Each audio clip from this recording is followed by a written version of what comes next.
Finding great candidates to hire can be like, well, trying to find a needle in a haystack. Sure, you can post your job to some job board, but then all you can do is hope the right person comes along. Which is why you should try ZipRecruiter for free at ziprecruiter.com/zip.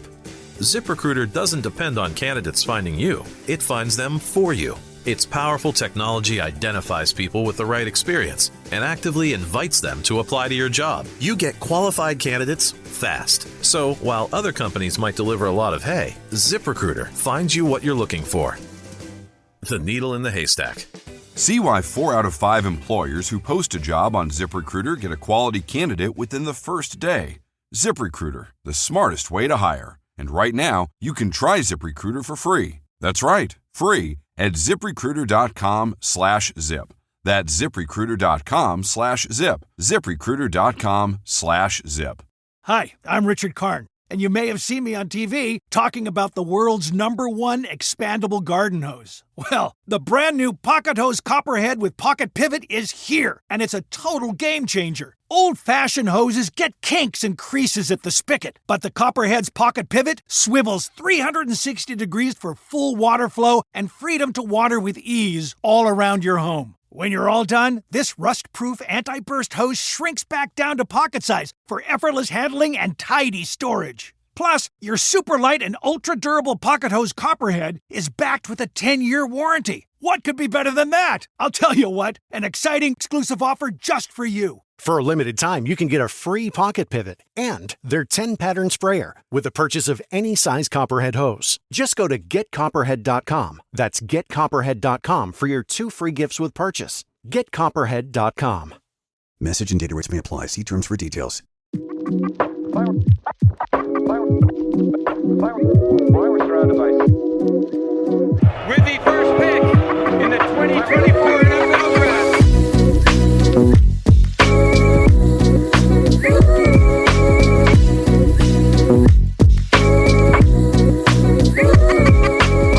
Welcome back into another episode of the Daft on Draft podcast. I am Corey Kinnan alongside Dalton Miller, and we have another edition of Daft or Draft to kind of break up the Penn State offense versus defense here, give ourselves a little bit of time to watch some more tape. We've got 5 hot takes to bring to you, let you know whether or not we're dafting them or drafting them, selling or buying. And we're gonna roll out with these 5 questions. But Dalton, how are you feeling? Are you ready to roll? Yeah, I am ready to roll. Listen, I got some hot takes already about this class. I mean, like this edge class. We'll get into the corners here.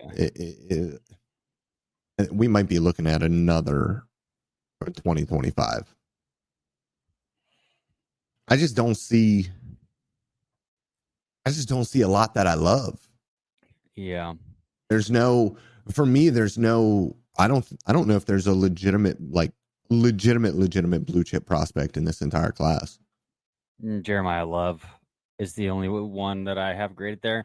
And I would think Peter Woods is probably going to get there for me. Yeah. And Sellers hopefully by the end of the year, which we will get into here as well. But yeah, for sure. I've graded 45 players so far, and I have 3 first-round grades. And again, I'm missing. Right. I haven't officially graded out Peter Woods or TJ Parker or Avion Terrell or like Jermod McCoy. Like, there's a lot of the top players that I haven't graded yet.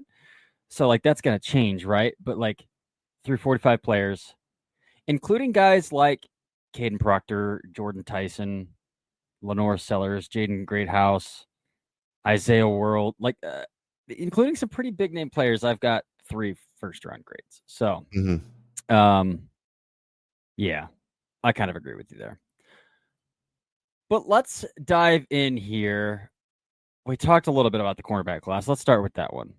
This is from Jim W. of draftprofessor.com. Daft or Draft, Dalton, this cornerback class is average at best. I mean, listen, from everything that I have seen from it so far, I have to draft this.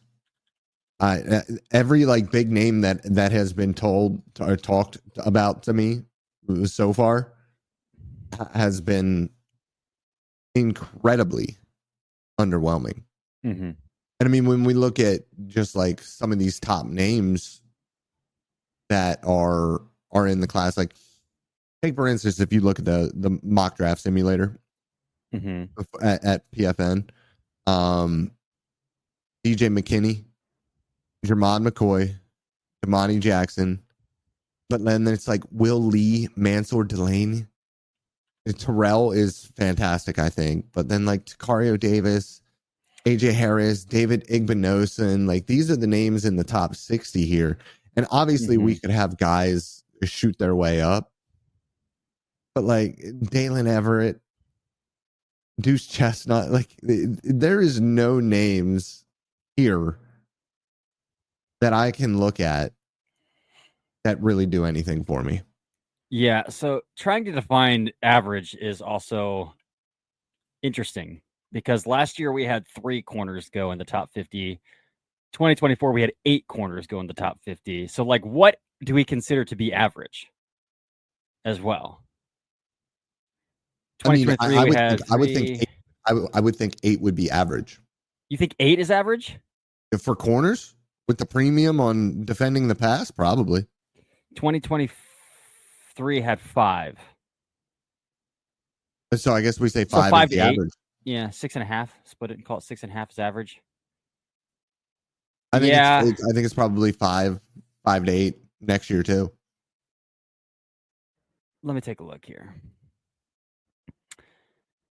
I mean, we've talked about Malik Muhammad. He's not that guy. AJ Harris, I would also tend to think that he's probably a little overhyped. What is going to happen is names are going to rise, though. Like, we know who Willie is. We know who Damani Jackson are. Damani Jackson could rise, I think, because he's athletic. So we're talking Jermon McCoy, Avion Terrell.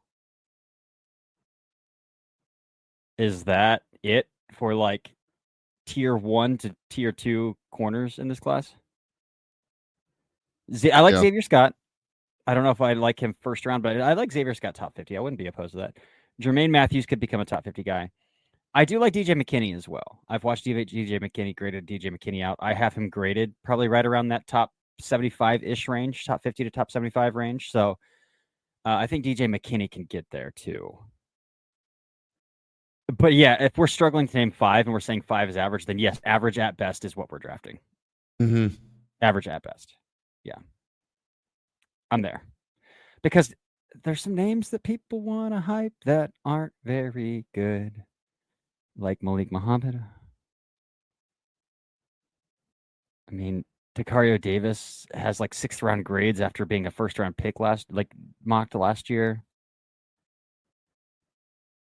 Dalen Everett's not very good. Davis Igbinosun's not very good. That's just kind of where we're sitting right here. Yeah. So, yeah, I'm drafting that. I'm drafting that as well. So, cool. Let's go football. There's 3 football questions and 2 food questions. Let's go football, food, football, food, football. Food question here. Daft or draft, pickles have no business on a burger. I'm dafting this so freaking hard. This is one of the worst takes I've ever seen. Awful. Cody, what are we doing here? And I'm just going to go. Like pickles are just strictly a deli staple and don't belong. But like, no, pickles go on burgers. Well, and I'm not even a pickle guy. I don't like pickles all that much. Like, I love pickles. I'm not a pickle guy, and I should be a pickle guy because pickles are like free food. Like, I legitimately should be a pickle guy as a guy who was just dieting for 6 months. I probably should have been a pickle guy during that time. But pickles on a burger, pickles don't just belong on a burger. If a burger doesn't have pickles, I'm upset. Mm-hmm. And that's coming from somebody who is not a pickle guy. So, yeah, absolutely horrendous take. I mean, it's great for Daft or Draft because that is about as hot of a take as you can bring us. Yeah. And it is awful. I love pickles. Pickles. I'm not. I will eat pickles bare, just like plain. Yeah. Well, okay. So, side note, when I woke up on my show day, I had tried to do a little bit of water and sodium manipulation the night before, and I woke up looking completely soft. Like, it was such a bad look, and I had looked so good the week leading up to it too, just like not doing any manipulation. And so what I did eventually was I had some egg whites and I had some sodium, and that did a little bit. And then I had my crumpets with honey, and that did a little bit more. And then right before I started to pump up for my photo shoot, I had 2 pickle spears, and that brought me back to life. That brought my body back to life. My abs came back. It was incredible to see. And it was so funny because I was looking like everywhere for like something super salty that I could eat to try to fill out quickly. And I saw them in the back of the fridge, and I remembered Dr. Scott Stevenson talking about some random dude who one time told him that pickle spears worked.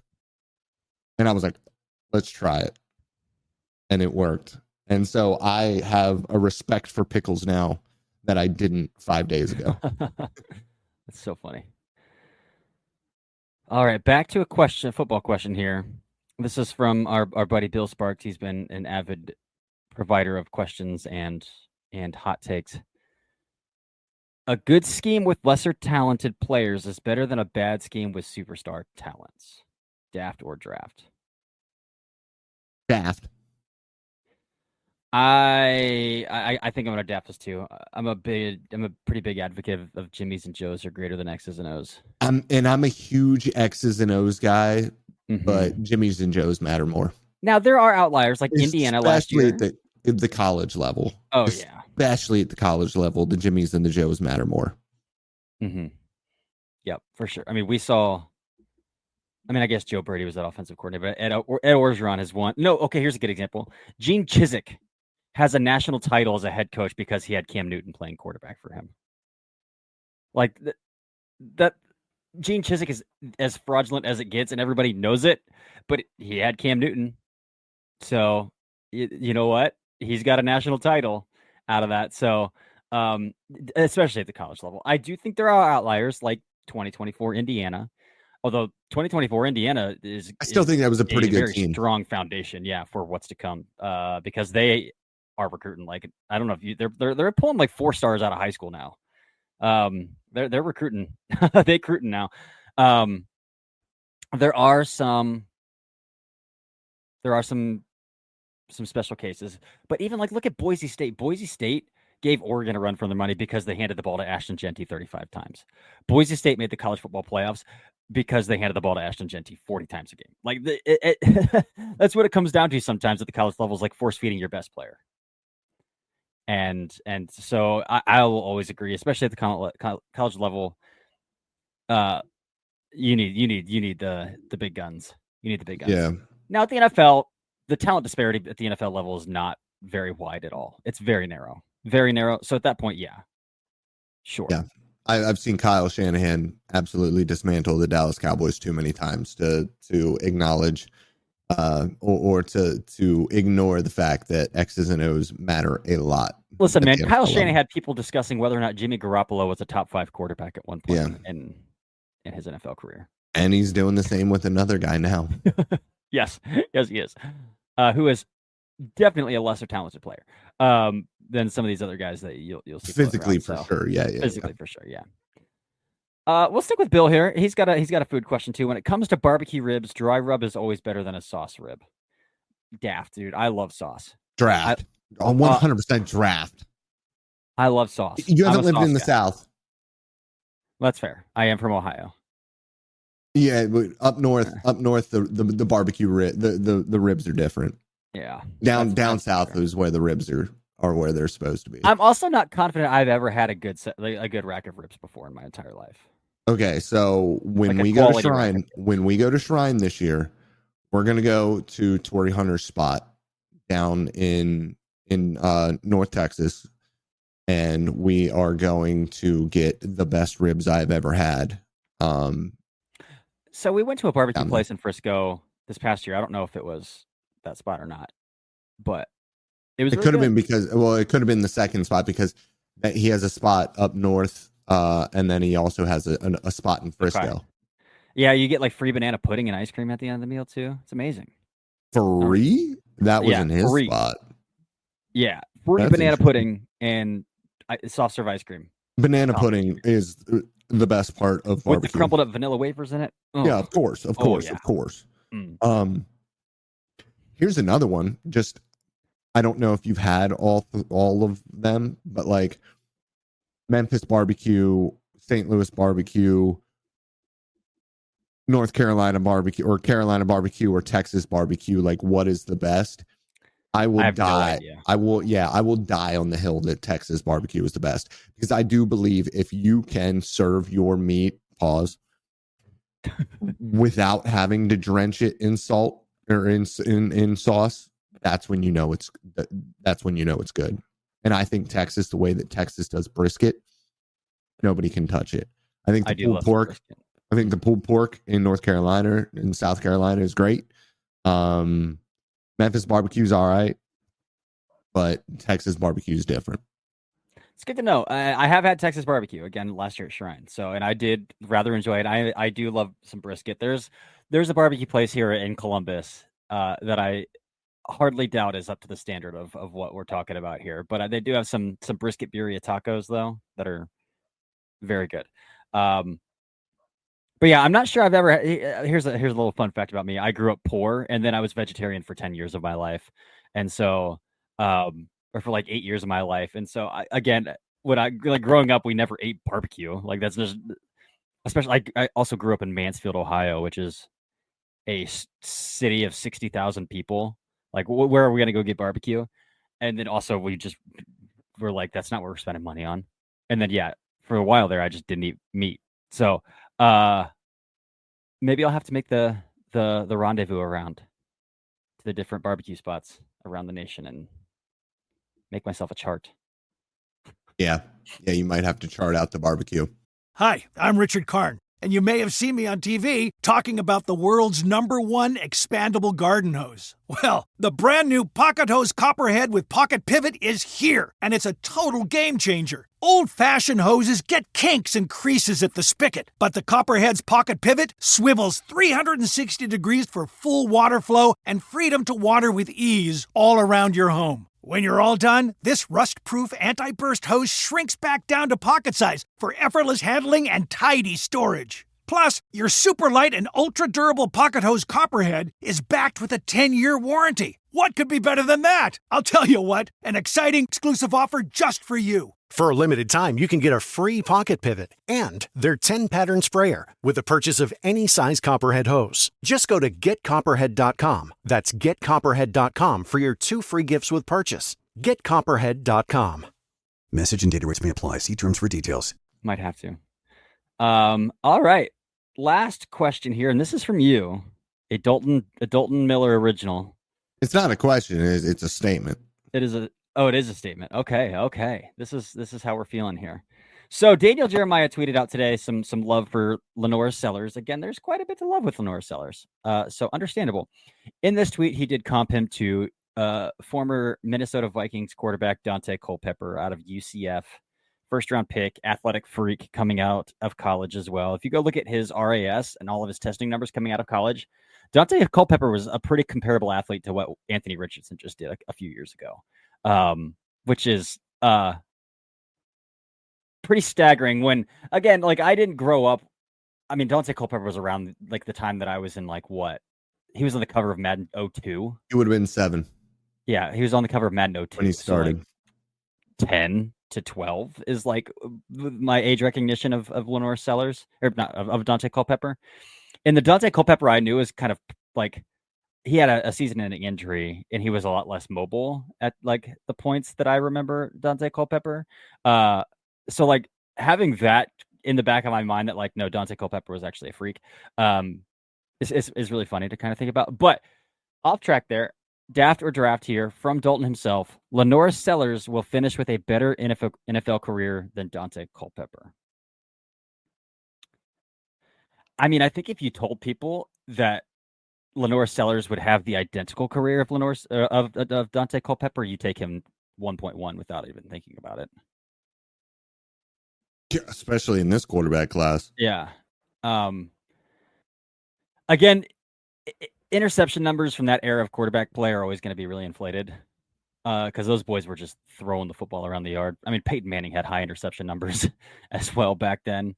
So you got to kind of take that with a grain of salt. We'll finish with a better. I mean, that's tough.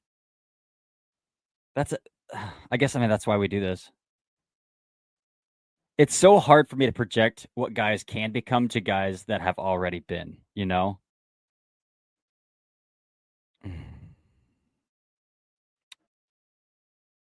I will draft this with hesitancy. So when I look at that archetype, I'm already kind of regretting drafting it. It's a lot of misses. And the leashes are so much shorter today than they were back The leash then. is so short now, which is good. I mean, it's the way that it should be. And, maybe these guys, if they put the work in, they can come around for a little bit second go of things. But, I forget who it was. It might have been JT said that Sellers is probably the strongest quarterback he's ever watched. He's a freak, man. And it makes, he is. He is a freak of nature.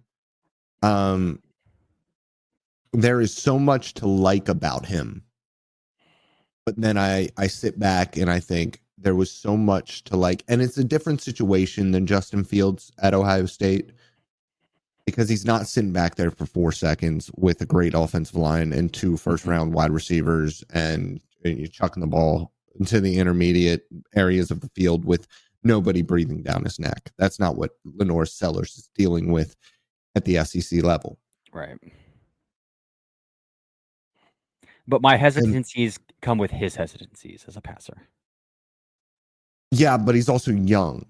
And exactly. So this is where we get into it with Anthony Richardson, 1 year as a starter. Had a ton of flashes, but never was able to really find the consistency because he never really got the reps necessary to grow in that environment at the college level, which we're starting to see more and more and more. And it might be that LaNorris Sellers goes back to school again because it just seems to make sense for these guys to stay in college for as long as possible. And it's not like he's not going to be making a bunch of money while he's in college too. So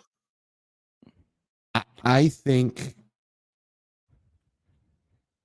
when it comes down to it, and Anthony Richardson has also destroyed his shoulder, and he did that in year 1, which is tough. But again, that adds another variable to this. Will he have a better career than Dante Culpepper? The injury question is always going to be there when it comes to mobile quarterbacks. Lamar Jackson has done an outrageous job of staying healthy. And Kyler Murray never gets hit because Kyler Murray decides he will never get hit. But we see quarterbacks that are mobile get banged up a lot. Yeah. I mean, Cam Newton felt like had a bounty on his head for the latter half of his NFL career, but Cam Newton's a great example of this. Yes. But again, Cam Newton, Dante Culpepper.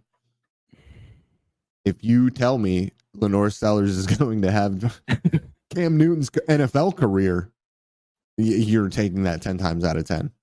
And it's not, it's not even a hesitation. Exactly. So I am going, because I believe in the player, because I want to believe in the player, I'm going to draft this. Because, man, the arm is there. The want to, as a pocket passer, is there. And then he can stamp his foot on the ground and accelerate to 100 real quick at 240-ish. Yeah. He's a tighter runner than Lamar or Jalen Milroe for sure. He's not wiggle in his hips. No. I mean, nobody moves like Lamar Jackson. No. Milroe's the closest thing we've seen, I think, but still nobody does. But yeah, I mean, I think Milroe runs more like a running back. Lamar is completely different. Yeah, that's fair. Yeah. I mean, Lamar is a one-of-one player, for sure. Yeah, he is. One-on-one athlete. Oh, we talked about Sellers so much too. If like, my big thing is like the moment he learns to throw with anticipation, I'm all the way in. Guys who can't throw with anticipation, though, like I can't push the chips in completely yet, and that's why I have such a hesitancy. But the moment he like, because right now, again, we've talked about it. I feel like ad nauseum, at least I feel like I have. He needs receivers to come out of their breaks. He needs receivers to almost give them a thumbs up before he will throw the football to them. Instead of like, dude, just trust your receiver's going to be where they're going to be and throw some guys open. I need to see him take. He does. Okay, maybe this is the way to say it. He has such a good arm and zero arm arrogance. Have some arm arrogance, man. Have some arm arrogance. Take some shots.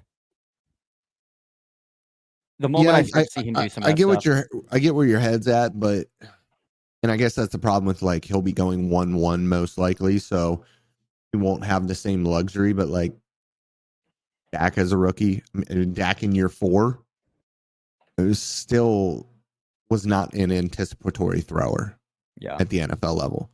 And Dak had success early in his career without being an anticipatory thrower. So you can do it situationally. But yeah, it is obviously something that you would like to see from him more.